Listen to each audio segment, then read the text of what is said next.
We are presenting a 72-year-old male patient with hypertension, dyslipidemia, and former smoker, chronic obstructive pulmonary disease with bronchospasms. In 2013, the patient experienced unstable angina.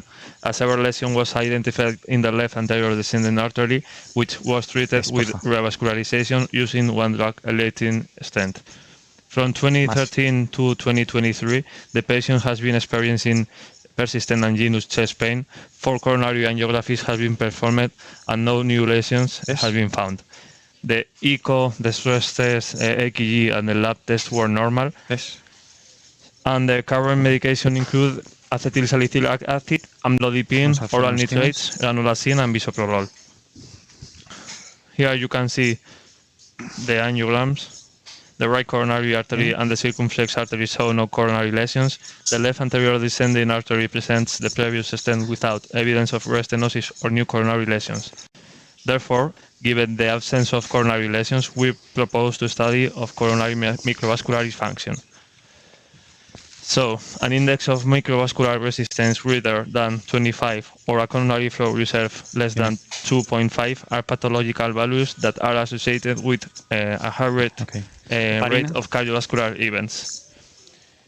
In this patient, we will perform the study of microvascular function using Regadenoson instead of adenosine due to the patient's underlying COPD with bronchospasms. Regadenoson not only does not trigger bronchospasms, but also offers advantage such as longer action and a low rate of treatment asystole.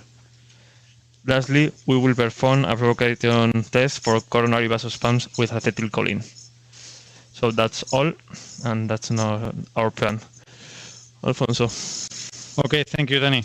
And so we are now, the setup is that we have a 6 French radial access, a guiding catheter in place, and now we are starting with the microcirculation study. So you can see, I don't know if you can see podemos girar un poco más la pantalla. We have had some technical problems, so we have to move a little bit the screen just to show you there. The most important thing that is the Coroventis screen in which we are going to study this specific patient with angina and no obstructive coronary artery disease. Connect. So we're preparing the Coroventis software. And the thing is that the patient has undergo 4 or 5 angiographies, as Daniel said. He is still with angina, and he has no explanation for his symptoms. So this is the reason, because we are here doing this study. I think that now in the 21st century, a cardiologist cannot say, we cannot see any epicardial coronary stenosis, just normal coronary arteries. You need to focus also in the microcirculation, that is 95% of the coronary arteries, and study the resistance, the microcirculatory resistance, and also sometimes study the possibility of vasospasm. So we are advancing this wire, that is the software of Coroventis. Is a conventional guide wire to do FFR or RFR. And we are doing with this software all the study. These are the angiograms of today. But as we have these things that hampers the visualization, it's better to see the previous one. Okay, let's try to. I think the JL4 is not helping so much. I'm going to try to get into the LAD. A test, please. Test, por favor. Okay, the catheter is pointing up. I'm going to retrieve a little bit.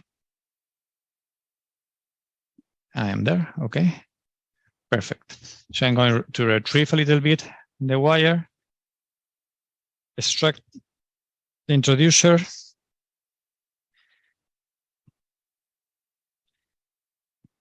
Okay, the blood pressure is okay. Dame nitroglicerina, por favor. We're going to administer some nitroglycerin.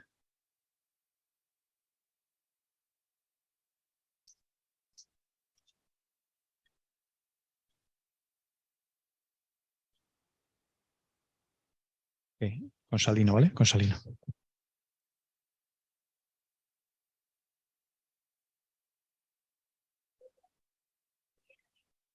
Escopia. Check if a little more saline. Yeah. Okay, perfect. Okay, so when the pressure is stable, we can equalize. Patri, ecualizamos. Okay, ya está. Okay. So let's go. Te pongo la carne. Vale. So we're going to advance the wire. It's a setup for sure. So you are in the LED. It's a diagonal. Another one. Okay, you are there, I think. Let's put the cranial view. As you can see, there is no restenosis at the point of the stent, no new lesions. No te salgas, que te ha costado mucho entrar. I did it more. Probably there is a good side because it's distal to the stent and 5 to 6 centimeters from the ostium. Okay, so we need to administer saline, hold the wire.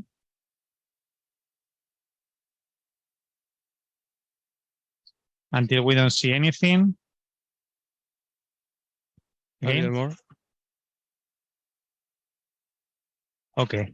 Just as information, we are going to measure an RFR.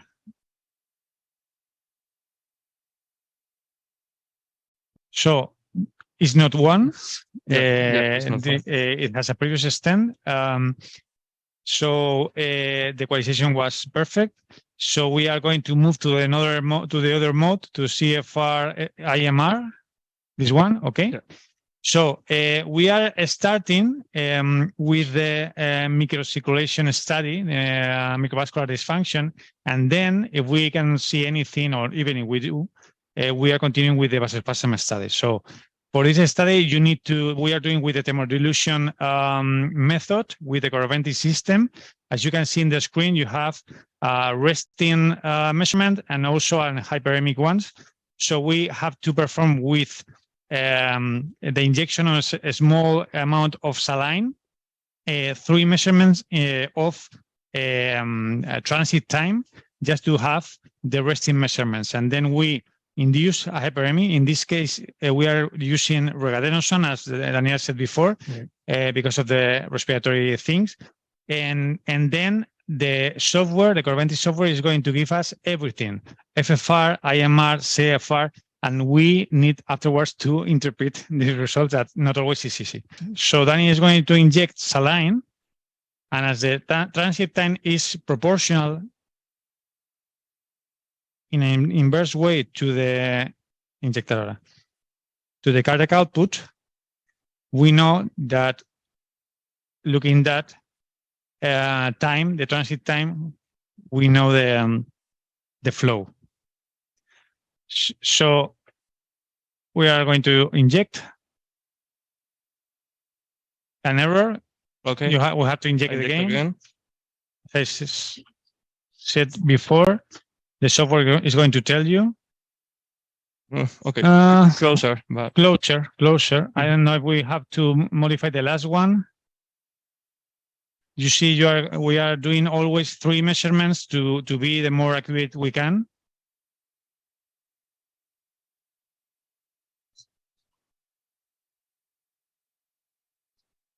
And if not, we can choose. Yeah. I think it's okay. Yeah. I think it's quite accurate. So now, as the software said in Spanish, we have to induce hyperemia. And in this patient, we are using Regadenoson, and repeat the procedure again with injection of saline, as Daniel did. Yeah.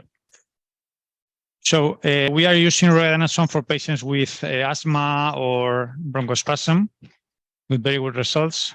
5 minutes. Yes. No bronchospasm and no asystole. It's the 3 better probably values. a bigger decrease in blood pressure with Regadenoson, and the effect start at 1 minute and something. Probably we are looking always to the mean pressure. And when you see this PDPA, these changes, you start with the a little more symptoms with Regadenoson. I think we can go. Huh? Yes, it's very starting. So here we go. First, you need to inject 3 cc's of saline with the proper speed. Look how the transit time has decreased because the hyperemia has been down. 0.5, the first measurement, 0.6, very accurate. Quite interesting because we have an FFR of 0.92. This was the thing that we expected because the angiography was almost perfect. The stent was okay. And as you can see, we have a reduced CFR. You know, the CFR is the reserve, that is the quotient between the hyperemic flow and the basal flow. So the normal value is over 2, and we have a reduced CFR. And IMR, that is the microcirculatory resistance index, should be below 25 in stable patients. So in these patients, we have clearly, another is difficult to analyze, but in this case, it's clear that the patient has a structural microcirculatory dysfunction. No? That explains probably part of the symptoms. Okay, so we are going to move to the vasospastic test. So we need the 12 leads ECG. We have it there. I don't know if I know you can't see it, but we have it. And we are going to administer different doses of acetylcholine, an endothelial-dependent vasodilator. And in a normal patient, this drug is going to vasodilate the vessel through the nitric oxide, no? Yeah. But in patients with endothelial dysfunction, it's going to do different things, not vasodilating or even producing vasospasm. So we are analyzing that. We are starting with the low dose. Okay. So we are going to start injecting 1 microgram, 1 or 10. This is okay. The first one. So very slowly. Yeah. So then is administering the acetylcholine very slowly. After that, we're going to flush the catheter. ¿Alguna molestia? The patient is telling us he has some chest pain. I can't see any difference in the ECG. Very slowly. And after that, we are going to do an angiogram in the same projection. I'm going to check the previous one just to have it in mind. Okay. Remember that image? Well, okay. It's enough. Okay. Ojo está. Isoscopia.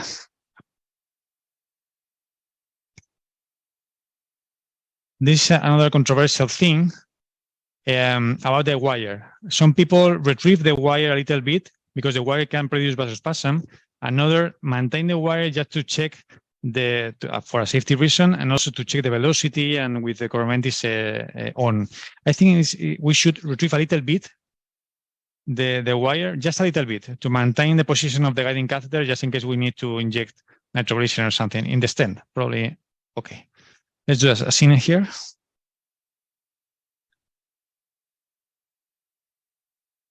I think it's similar. ¿Cómo van los síntomas? Igual. The patient is the same. Okay, let's go for the second. We have to wait a couple of minutes or 3, but while we prepare the second dose, there are different protocols starting from 1 or 10 micrograms to 20 and 100. And some people, with 100 don't see anything, administer 200. Okay, I think we can go with the second dose. This is 20 micrograms. 20 micrograms of acetylcholine, very slowly. if you, with one dose of acetylcholine, you see severe spasm and you have the diagnosis, you can immediately administer nitroglycerin, that is the antidote. And this is the reason, because it's safer doing this here, that the non-invasive provocative provocation test of vasospasm, because here you can administer nitroglycerin inside the coronary artery. Okay. We have flashed very slowly the catheter, so I am flashing with contrast again. Let's check if we have some spasm. Probably it's a little bit different. The ECG is pretty the same, I think. Probably it's a little bit different. No? Yeah. Fine? No. It's pretty the same. Yeah. Okay.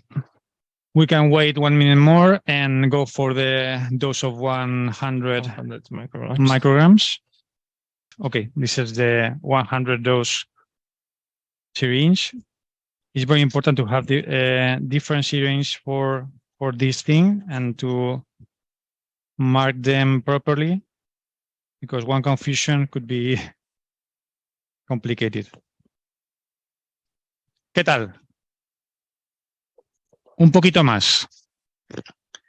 The patient is complaining a little bit more of chest pain. We can see anything in the ECG. Blood pressure is okay.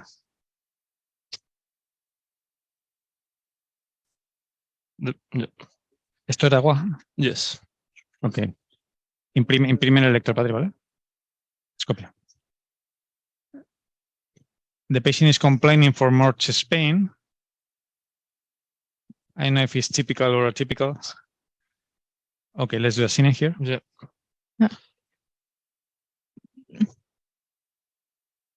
To be honest, I cannot see any vasospasm there. Probably there is some microvascular spasm. If we review the ECGs here, from here, I cannot see any difference of the ECGs.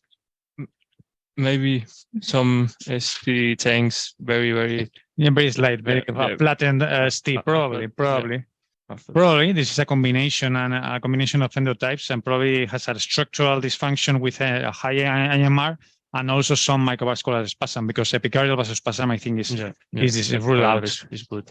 Okay, so what do we do? What do we do? Another dose, or I think we can finish here, because the vasospastic angina is ruled out. We can check the ECGs now. And the other thing I wanted to explain before finishing the case is that the nitroglycerin, we are administering nitroglycerin and doing a final angio, is another controversial point, because the patient is on drugs with anti-anginal medication. And if you are a puristic guy, you need to retrieve all these medications probably the day before, just to have a pure study. Probably these drugs are interfering in the results, and probably the vasospastic thing, or also the IMR could be a little bit different, but it's interesting to see how the patient behaves with their usual medication. And the way we work, we cannot schedule all the patients, and the patient comes with angina, you do the angio, and you continue in the same procedure as almost always with this kind of studies. No? I think it's pretty the same. Yeah. So the conclusions of the study could be the stent is normal, no epicardial artery disease, and structural or vasospastic. Probably the main problem is a structural microvascular dysfunction.